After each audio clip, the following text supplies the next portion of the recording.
हिंदुस्तान में सालों से रह रहे। अभी उनका वक्त आया नहीं। जब वक्त आएगा तुम्हें उन्हें ढूंढने की जरूरत नहीं पड़ेगी। गांडू, तुझे ढूंढ लिया, तेरे बाकी साथियों को भी ढूंढ लेंगे। क्या मिलता है ये सब करके? आपको क्या मिलता है जब आप अपनी ड्यूटी करते हैं?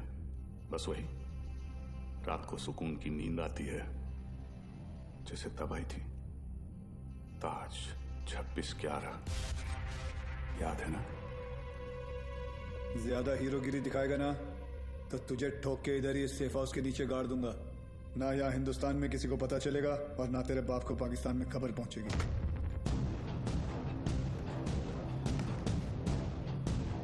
Kabir Shroff, ADG Mumbai ATS, claim to fame 1993 Mumbai blast. सुना है सिर्फ 2 दिनों में पूरा केस सॉल्व कर दिया था आपने। सिर्फ टाइगर और बिलाल आपके हाथों से बच निकले। काफी जानकारी है तुम्हें मेरे बारे में, मगर हम भी जानते हैं कि 93 के बाद बिलाल तुम्हारे अब्बा की गोद में जाके बैठ गया है। भाईजान मैं इनसे कहती रही कि ये गलत है, और अब रियाज इंडियन गवर्नमेंट की गिरफ्त में है। पता नहीं अब क्या करेंगे मेरे बेटे के साथ।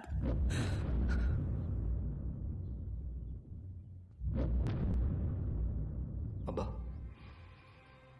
अब रियाज भाईजान को फांसी ही होगी। वो हिंदुस्तानी उन्हें नहीं छोड़ेंगे। हिंदुस्तान की 2 कौड़ी की रस्सी में इतनी ताकत नहीं कि रियाज हफीज को मार सके।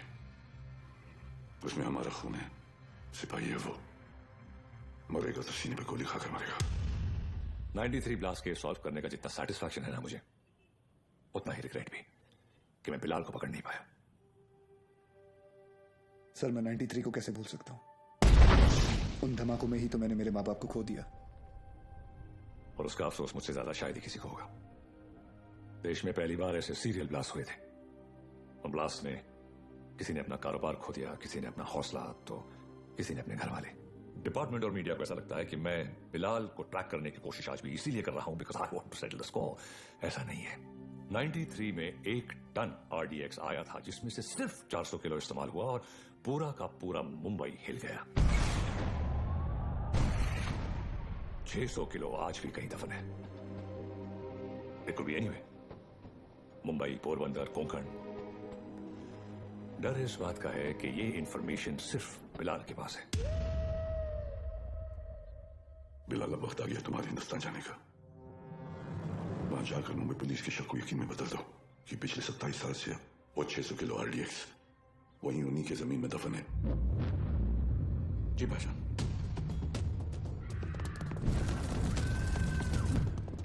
रजा, मुख्तार और उस्मानी को इत्तला करो कि बिलाल हिंदुस्तान वापस आ रहा है। वो तेरा दिल मत करना, जल्दी आना। हाँ ठीक है। विवेक, तुम्हारे गराज गया था तो पता चला कि तुम यहाँ पर हो। यार तुम गाड़ी तो ठीक कर देते हो मगर पैसों की बात तो करते ही नहीं। आप क्यों चिंता कर रहे हैं? मुझे पता है आपके पैसे कहीं नहीं जा रहे। आजकल किसी पर भी इतना भरोसा नहीं करना चाहिए। ये पैसे रखो। एक बात बताओ, तुम्हारी दोनों उंगलियां कटी कैसे? ये अफगानिस्तान में वॉर के दौरान इन्हीं हाथों से बॉम्ब ब्लास्ट किया था। तुम भी ना कुछ भी बोलते हो। टाइपन बोलता तुम्हें, ये ऐसे ही है। निकलता हूँ। नमस्कार भाभी। नमस्ते। कुछ भी मजाक करते हो। मैं खाना लगाती हूँ, तुम जल्दी आओ।